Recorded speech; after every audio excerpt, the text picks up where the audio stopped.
En el área financiera, vamos al libro de Proverbios capítulo 15, versículo 6.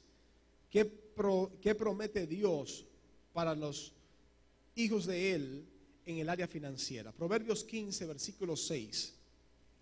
Dice así. Proverbios 15, 6 dice: en la casa del justo hay gran provisión, pero turbación en las ganancias del impío. Quiere decir que aquel que cree en Dios, que confía en Dios, que declara su verdad, tendrá la provisión de Dios. La provisión de Dios que llega en su tiempo. La provisión de Dios que llega en el momento justo. Dios prometió enviar a cada uno de sus hijos esa provisión. Y nada falta a aquellos que le temen. Vamos a ver una promesa de Dios en el área espiritual. Le estoy llevando por la palabra acerca de cuáles son esas partes de la vida nuestra en las cuales Dios nos da una promesa. Vamos a ver en la parte espiritual, en el libro de Juan capítulo 3 versículo 6. ¿Qué nos dice la Biblia? Juan capítulo 3 versículo 6. Acerca de la parte espiritual. Dice así: lo que es nacido de carne, carne es. Y lo que es nacido del Espíritu, Espíritu es. Nosotros no hemos nacido en nuestra vida espiritual tal y como nacimos en la natural, sino que nacemos de Dios. Y el que nace de Dios, nace en el Espíritu, por el agua y el Espíritu. Y ya nosotros tenemos dentro de nosotros una naturaleza espiritual, lo cual es una gran bendición, porque en ella está la naturaleza de Dios dentro de nosotros. Así que habiendo nacido en Dios, tenemos esta promesa de que hemos nacido en nuestra vida espiritual y tenemos que mantenernos enfocados y alimentar nuestra vida espiritual para poder mantenernos fortalecidos. Amén. Les he estado hablando acerca de las diferentes patas de la mesa, de la parte financiera, de la parte de la sanidad y de la parte espiritual. Pero en esta mañana vamos a trabajar y vamos a enfocarnos en esta parte, es en la parte emocional. Y quiero invitarte a que vayamos al libro de Hebreos capítulo 12, versículo 15, para que veamos algo acerca de lo que es la parte emocional en nuestras vidas. Hebreos 12, versículo 15, dice así: mirad bien, no sea que alguno deje de alcanzar la gracia de Dios, que brotando alguna raíz de amargura os estorbe y por ella muchos sean contaminados. Amén y amén. ¿Qué son las raíces de amargura? La palabra amargura significa aflicción, significa sinsabor, significa disgusto, nos habla de pesadumbre. La palabra amargura también nos habla de melancolía. La melancolía es como una especie de tristeza, de una especie de tristeza como sin razón, que si no se trata bien nos puede conducir a la depresión. Amados, Dios desea que seamos prosperados en todas las cosas, ¿ok? Y que tengamos salud. Amén. Pero mire cómo Dios desea que seamos prosperados en todas las cosas y que tengamos salud. Dice: así como prospera tu alma. Quiere decirnos Dios que Él desea nuestra propiedad completa en todas las cosas y que tengamos salud, de la misma forma como prospera nuestra alma. Si nuestra alma prospera, entonces podremos disfrutar las dos primeras promesas. Pero si prosperamos en una sola área o prosperamos en varias áreas y no prosperamos en esta parte, que es la parte de la promesa de la prosperidad en el alma, entonces nuestra mesa está coja. Estamos desequilibrados. Nos falta una pata. Dios desea que seamos prosperados en todas las cosas, que tengamos salud, así como prospera tu alma. Y nos da un consejo en esta mañana y nos dice: mirad bien, pongan mucha atención, miren bien, no sea que alguno deje de alcanzar la gracia de Dios. La gracia de Dios. ¿Usted sabe lo que es la gracia de Dios? Es mejor tener la gracia de Dios que ser gracioso. Porque la gracia de Dios es el favor de Dios. Es que Dios esté contigo.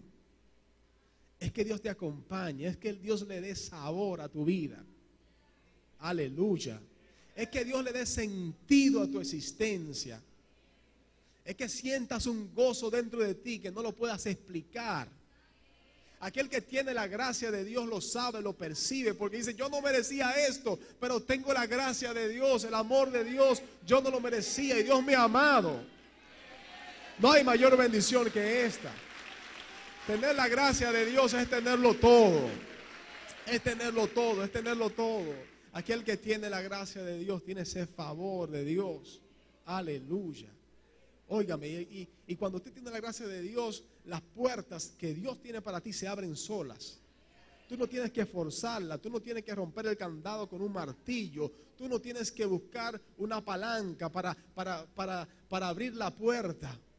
Porque es que si la gracia de Dios está contigo, tú vas pasando y si la puerta es para ti, se va a abrir sola. Entonces tú vas a entrar donde Dios te abra una puerta, porque Dios te está favoreciendo. Amado, no quiera nada que no sea de Dios. Porque nada que no venga de Dios no tiene sentido. Pero si Dios te lo da, te lo va a dar por gracia, por su favor, por su amor. Por gracia somos salvos, por medio de la fe. Y la fe no es nuestra, es de Dios. Dios nos la da por gracia. ¿Para qué? Para que seamos salvos. Y nos libró del infierno y nos ha puesto en un lugar de preeminencia. Y le dijo: miren, me voy pero vuelvo, porque me voy a preparar morada para ustedes. ¿Usted sabe que Dios está preparando morada para nosotros para cuando llegue ese día? Eso es un favor, eso es una gracia. Eso no lo merecíamos ninguno y a Dios le ha placido darnos ese favor, esa gracia. Es más bienaventurado tener la gracia de Dios que tener cualquier cosa en este mundo. Aquel que tiene la gracia no le falta nada. Hay sentido, hay un motivo para sonreír, hay un motivo para alegrarnos, hay un motivo para bendecir a Dios, hay un motivo para danzar en la iglesia, hay un motivo para exaltar el nombre de Dios por la gracia de Dios. Sin la gracia de Dios no somos nada. Su gracia nos sostiene, su gracia nos levanta, su gracia hace en nosotros la diferencia. Su gracia nos arropa. Cuando usted tiene frío y usted se arropa bien, qué bien se siente, ¿verdad que sí?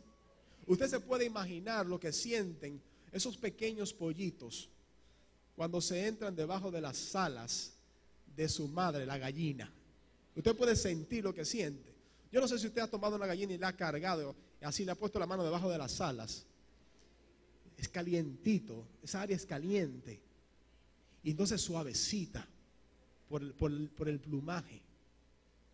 Usted como un polluelo del Señor o como una polluela del Señor, con frío en el mundo. Usted estaba desbaratado en el mundo y vino el Padre y lo abrazó con su gracia. Aleluya. Y usted recibe el amor de Dios, recibe el calor de Dios, recibe la cobertura de Dios, recibe el favor de Dios. Aquel que pone a Jehová el Altísimo, aquel que lo pone a Él en primer lugar, tiene la bienaventuranza de tener su compañía, tiene la bienaventuranza de tener su protección. Ay, el que habita al abrigo del Altísimo morará bajo la sombra del Omnipotente. Espéreme. Y si la sombra de Pedro sanaba enfermos, ay, ¿qué no puede hacer la sombra del Omnipotente en nuestras vidas? Amén. Óigame, no hay nada que pueda resistir, que no pueda ser quebrantado, que no pueda ser solucionado, que no pueda ser ordenado, que no pueda ser levantado en el nombre de Jesús. Por su gracia, el que habita bajo el abrigo del Altísimo morará bajo su sombra. Diré yo a Jehová, esperanza mía y castillo mío, mi Dios y mi confianza está puesta en ti. Aunque pase por el valle de sombra de muerte, no temeré mal alguno, porque tú estarás conmigo. Tu vara y tu callado me infundirán aliento. Y Él es el que adereza mesa delante de nosotros en presencia de nuestros angustiadores. ¿Por qué? Por gracia. Por su gracia. Entonces es mejor tener la gracia de Dios. ¿Usted no lo cree? Prefiera la gracia de Dios antes que cualquier cosa. Es mejor tenerlo a Él de nuestro lado y no tener todo y no tenerlo a Él. Abrace esa gracia, aprecie esa gracia, no suelte esa gracia. Es el favor de Dios en nuestras vidas. Ahora bien, lo que tiene valor se cuida. Mientras más valor tiene algo para usted, usted lo va a poner en un lugar más seguro. Si algo no tiene mucho valor, usted lo deja arriba de la mesa. Pero si tiene valor, usted lo va a guardar en una gaveta. Si tiene más valor, usted va a ir y le va a poner un candado a esa gaveta. Y si tiene mucho valor, usted va a ir a un sitio para que se lo guarde en una caja fuerte. Porque mientras más valor tiene, mejor guardado tiene que estar. ¿Qué vale más que la gracia de Dios? Entonces, hay una tensión. Mira, hijo, mira, hija, mira que no pierdas la gracia, que no dejes de alcanzar la gracia. ¿De qué forma podemos dejar de alcanzar la gracia? No sea que brotando alguna raíz de amargura, esta raíz de amargura nos estorbe y sea un obstáculo en nuestro caminar en Dios.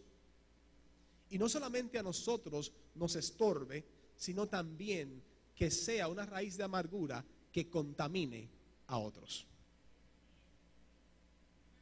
¿Por qué? Porque el amargado va a buscar a alguien en quien desatar su amargura. Va a buscar a alguien en quien vaciar esa amargura y lo va a contaminar. Aún con palabras dulces usted puede estar soltando una raíz de amargura. Y tenemos que mirar bien, no vaya a ser cosa que dejemos de nosotros de alcanzar lo más precioso y sublime, que es la gracia de Dios, el favor de Dios, la compañía de Dios, no sea que brotando. Usted sabe que brotan, las cosas que brotan vienen de abajo, que brotando alguna raíz de amargura, esta raíz de amargura no sea un obstáculo, no sea un estorbo y no lleguemos a donde tengamos que llegar. La palabra prosperar nos habla de ir hacia adelante, hacia una esperanza. Hay una esperanza y queremos adelantar y queremos dar un paso más hacia esa meta. Entonces, en el caminar hacia esa meta pueden haber estorbos, pueden haber obstáculos que nos frenen en el camino. Puede haber un obstáculo que nos frene de tal forma que nosotros nos sentemos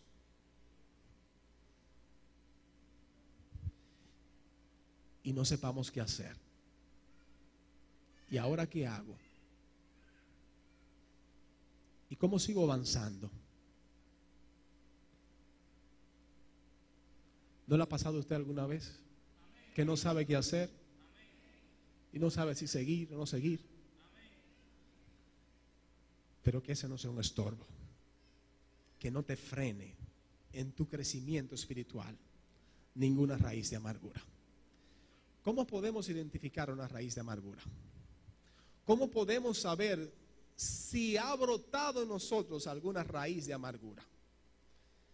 La raíz de amargura va a producir en nosotros un sabor amargo, una aflicción, una pesadumbre, algo que no te da ningún sentido de bienestar. Cuando hay una raíz de amargura no hay bienestar, hay un malestar.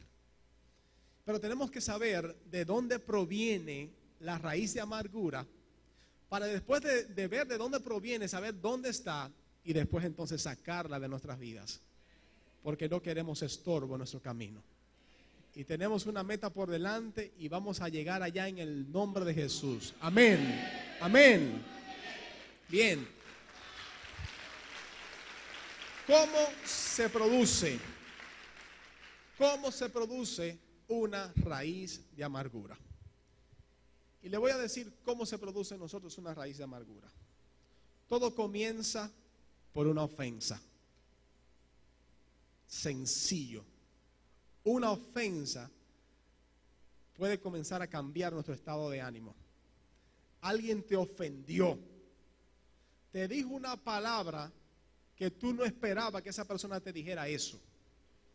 Te dijo una palabra que tú dices dentro de ti, pero mejor hubiese sido que me hubiese dado una galleta y no me dijera esta palabra. Porque hay palabras que duelen más que un golpe físico. Palabras que hieren, palabras cortantes, que nos desaniman, que nos decepcionan. Todo comienza por una ofensa. Puede ser de palabra, puede ser de acción, puede ser de actitud. Me ofendió, me dijo algo, ¿y cómo es posible? Y tú dices dentro de ti, pero eso es una injusticia, eso no puede ser así, ¿cómo va a ser? Y eres ofendido.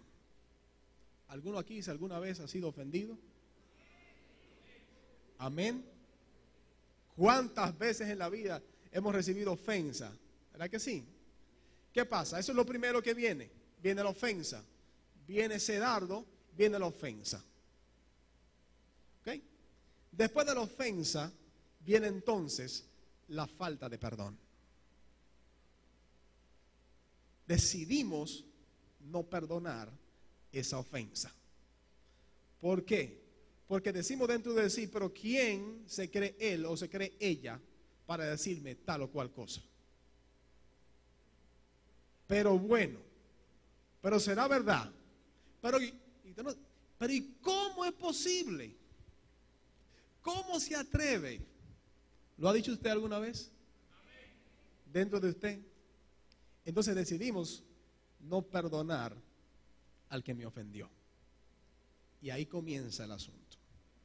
Luego entonces, después de la falta de perdón, viene la ira. Y cada vez que recordamos el momento, que recordamos el suceso, nos airamos. Y usted sabe cómo se le llama la ira si lo llevamos al buen dominicano, ¿verdad que sí? Cuando usted se aira, usted se molesta. ¿Se aira usted? ¿Qué pasó? ¿No se aira ninguno? Déjeme levantar mi mano entonces, las dos. La ira viene. La ira toca nuestra puerta. ¿Por qué? ¿Por qué la ira? Porque recordamos algo que no me gustó y me airo. Porque soy una persona que tiene emociones.